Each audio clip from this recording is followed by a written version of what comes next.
First of all, you need to have a goal. What do you want? You can say I've made up to 4,500 US dollar, just one client for 10 days.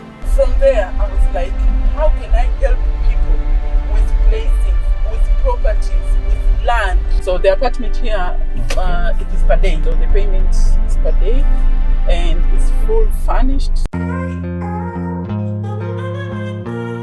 The real estate business in Tanzania seems to grow day after day. And in today's video, we're going to see one of the real estate business owner, and she's going to tell us how she managed to do this business and how she's doing right now. So if you're new here, my name is Tidewan, the guy you miss from YouTube. I travel different places to show you the world and inspiring lifestyle. So let's go. My name is Doreen, Doreen Yamka. Yeah, I'm the CEO and founder of Afro. Afro is a real estate marketplace. It's a platform where all real estate players, the seller, the buyer, the real estate agents, the service provider, the mortgages, the insurance, the brokers, they're all welcome together to sell and give information about their product, their estates, and everything to clients. So that is the place where clients can go and say, okay, I'm looking for a house, I can go to Afro. I'm looking for information about the insurance, I can go to Afro. I'm looking for a vacation rental, I can go to Afro. So that's what Afro is. It's just a collection. Industry. Yeah, it's the real estate industry, yeah. I was not in the real estate industry, for sure. So far, I started with the wedding industry. The wedding industry brought me to vacation rental because I was doing destination weddings. So when you're doing destination weddings, you find that you have clients traveling from outside the country. They are coming to Tanzania, they want to have a wedding. Now, when you are having a family that is coming together, it is difficult to put them in a hotel. Yeah. So now that is when I started looking for places where I can accommodate my guests. From that journey, I found myself having a venue and having a vacation rental of myself. It used to be called Bahari Castle. Bahari Castle. Yeah. Okay. So it was like a Airbnb or? It was an Airbnb. It had 5 rooms. It was a beautiful, an old German structure. Like when you step on it, you realize the wine in Zanzibar or anything the way it was. And then outside it has this beautiful venue.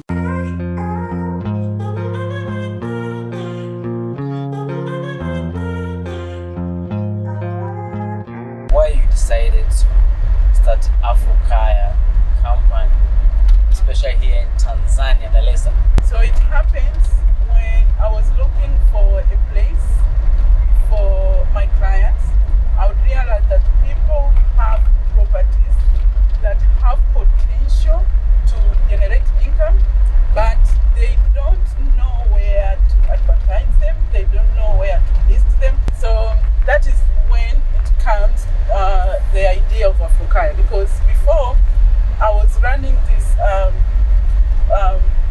vacation rental, and the way I found it was just a beach area with just an old beach house that I took in, I renovated it, I did everything, I marketed it, and it was bringing me so much money.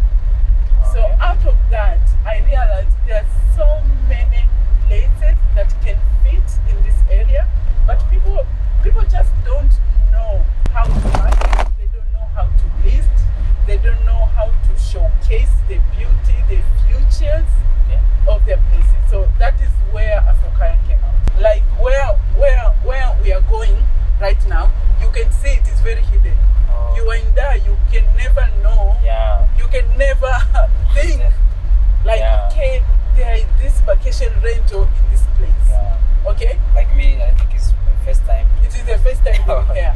But it's a very magical place. Now you can imagine, I know this place is 2019. Wow. Yeah. And it was all because I was searching place for my clients. And that is when I end up finding myself in this place.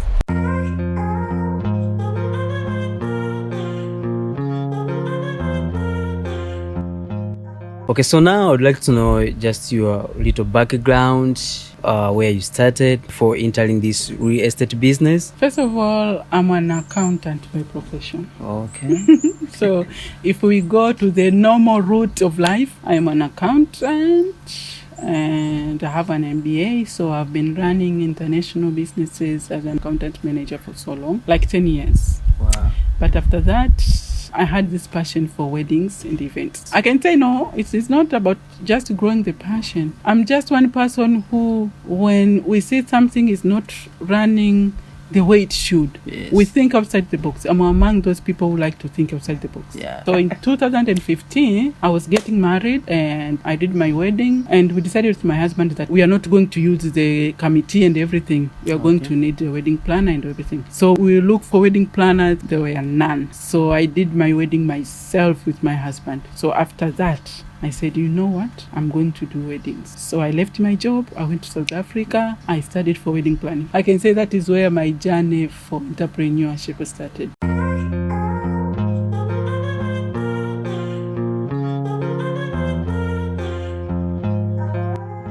So for you, when it's come to real estate marketing, what are the important things to consider for someone maybe to sell more, or to grow his business on real estate marketing, whether he's agent or the owner? First of all, you need to have a goal. What do you want? Okay. Like, what do you want out of the real estate? Okay. You want a recurring income, like day-to-day income, or you want a lump sum income, and for how long? Because now that will make you decide. Okay. If you want a day-to-day income, they call it passive income. Yeah, passive. Yeah. So if you want passive income, it means now you have to go to rental properties. Now, if you're doing rental, it means you have to consider places that people will want to rent to live in that area. Yes. Do you understand? Yes. You can't say I'm doing rental and I am staying very far away from the city. Very far. No one will come to rent that far. Yes. Everyone who is coming far, who is going outside the city, they are going to build their own houses. Yes. But to rent, no, they would rather stay. So now you have to understand, okay, if this is what I'm doing, now you should build houses that are affordable now. Okay? Affordable to normal Tanzania. So you need to also understand the economic condition of your people. Okay? You don't just go and build a multi-million place for people that cannot afford. It won't make sense. Yeah, that's right. Yeah. So if you want to say, okay, I'm building a place that it is a top-notch place that can attract expatriates, do international market. Now that place have to be Masaki, Oysterbay, Mbezi Beach, there. So the affluent neighbors. Yeah, because there's no expatriates or international that is going to come to Bagamoyo. It's very far, and they don't only consider the distance, they consider the security, amenities. They consider so many things. Like, I am here. If I need to go to hospital, where is the hospital? From there to Aga Khan. If I want to go to the airport, if I want to go to work, no. Yes. So it means that place is only for us local Tanzanians, which we are comfortable. We can stay anywhere. Okay. So if it is for us Tanzanian, then you need to build your houses according to the market. The market is really huge, but what I've understood, like, the property owner does not consider the income condition of Tanzanians. Build apartments that people can pay 500 per month. See if that property will lay around. Okay. It won't lay around. Yeah, there's a lot of people. There's a lot of people who can afford. People are coming from school. People are starting jobs. But a lot of people are considering high-end apartments. Now, people who can afford high-end apartments, they can also build their own house. They can also build their own house. Especially with the way we are, like, we want full year rental. So if someone can pay you 72 million per se, that someone is very rich. Yes. And that someone does not need to rent your place. A lot of people, what I've realized, that when they have money, they don't care. They don't sit down and think like, I have this money, I want to invest. What do I want out of this investment? At that time, they have money, they will just build.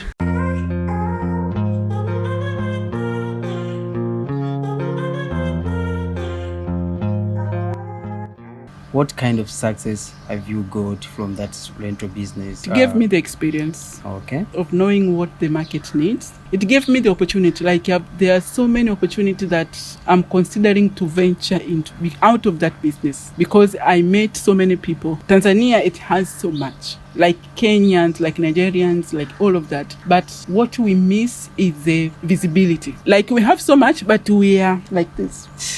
We are hiding everything. Inside the box. We are inside the box. So I've decided, like, you know what? I will open. This is what my job will be. I will open each box of Africa. You see, this is what we have and this is what we can do. We are not poor, but we don't know how rich we are. Do you understand? We are not poor. So I can say that is my mission for now, to open different channels, to bring solutions. To where there is a no solution, I bring solution. Like right now, I've brought Africa, it's a solution. I'm working on bringing luxury African destination platform. That will also be a solution. Yeah, because at the end of the day, it's not only about pointing finger to the problem. What are you doing about it? So at the end of the day, you find people are going through a lot just to find a property. They are doing a lot. You have to pay a lot. You have to pay the agent. Sometimes the agent is also busy. You call him, he's busy, he's doing other things. He can't take you to the place. Even to take you to the place, you have to pay them. They like 50,000. To see there's a cost to see the property. The cost. Now, just imagine that. Because there is no proper market structure. So that is what Africa has brought. Okay, so that property owners can have the place to showcase their properties. Clients can have the place to go and look for properties and connect with property owners. Like, I found this place, I like your home. Hello, can we do business? I want to rent it. Yes, no, good, yet this is the price. Can we meet? We have closed the deal. Done. It doesn't have to be so difficult. So is there any fees? Yeah, there's a fee. Okay, even for clients? Yeah, but very little. 2,000. Is it too much? 2,000 Tanzanian shillings? Yeah. That's like $1 US. No, it's not even $1 US. It's like some cents. Dollar fare. So you can imagine, if you pay just 2,000 to connect with the property owner, instead of paying 50,000 just to see that property, and then you still have to pay 1 monthly rent to the agent. Yeah. Do you understand? Yeah. So now you are paying 2,000 and you have met the property owner. Now to the owners, imagine you are just paying 3,000 to list your place. Instead of paying 1 month rent to the agent just to bring you a client. Do you understand how easily now things are? And the fees for every single property owner you contact? Yeah, but they don't pay to agents because agents, they are very free. Property owners, as you have seen, you have worked in this place, they are very private people. They don't want to be contacted with everyone. Yeah, if you really want to contact this property owner, it means you really have a need. So you have to pay. Yeah, that you are serious. But to agents, you just contact them for free. How do you see Africa be in the next 1 year, or what's your plan? I'm seeing Africa, like I've said, a solution. Like, my dream is to see Africa in every Tanzanian phone. Like, I'm looking for a house. What's your problem? Go to Africa. Wow. I want to list. Go to Africa. Like right now, you know, if you want to take a taxi, you know what to do. Yeah. It is Uber, it is Bolt. So, what's your advice to who want to start a real estate business, like Airbnb business here in Dar es Salaam, Tanzania? It's a very good opportunity, especially for women. It's a very good opportunity. And as I've said, if they are busy, maybe they are afraid, okay, we are busy, we don't know how we can manage it. I can do that for them through Africa because I have the experience. I've done it. I've run it. It's a very good business. So if you have a good property, it's a good thing. But one thing, you just have to educate yourself on how to become a good host, which I can also help. So now let's come to money issue. What's the highest amount of money you've ever made in real estate business? For Afro, I haven't made anything. Okay. I can say it is still a baby. I can say right now it has 2 months or 3 months that we have gone live. But for vacation rental, I can say I've made money. I can't give you total, but I can say I've made up to $4,500 just one client for 10 days. Wow. 10 days. Yeah. It's a lot. So that's why I understand the market. Wow. Because the problem is not just having a property. It's how you make it to bring value. Like I said, the rental that I had, it was just a deserted beach place. A deserted beach place. I went there, I cleaned it. I created furniture. I look at the place, it was an heritage house, Zanzibar style. So I went to look for Zanzibar beds. Okay? Like the way they complement it, the interior decor. So everyone who will step in there, like, is this Zanzibar? The doors, everything the way Zanzibar is. Yeah. Now remember that place was also on the beach. So when I was listing it, I had clients outside the country booking it, coming. Even when sometimes I had to tell them, you know what, my place is full. Some people will tell me, okay, you know what, we'll go outside, we will wait, we'll come back. So now, how they can get you and how they can get Afrokaya? So Afrokaya, you just Google www.afrokaya.com, but we also have apps that are coming. So you'll have Android apps, Afrokaya for property owners and Afrokaya for clients. So you just download your apps or you just Google. There, you're already in the market. You can register, you can sign in, you can submit your property. Yeah, you can submit your profile as a real estate agent. You can submit your profile as a service provider. Yeah, then off you go. So hope you have learned something about real estate business. We are in Dar es Salaam, Tanzania. My name is Tidwan. Behind the camera is my brother. Good luck, Inkia. See you another good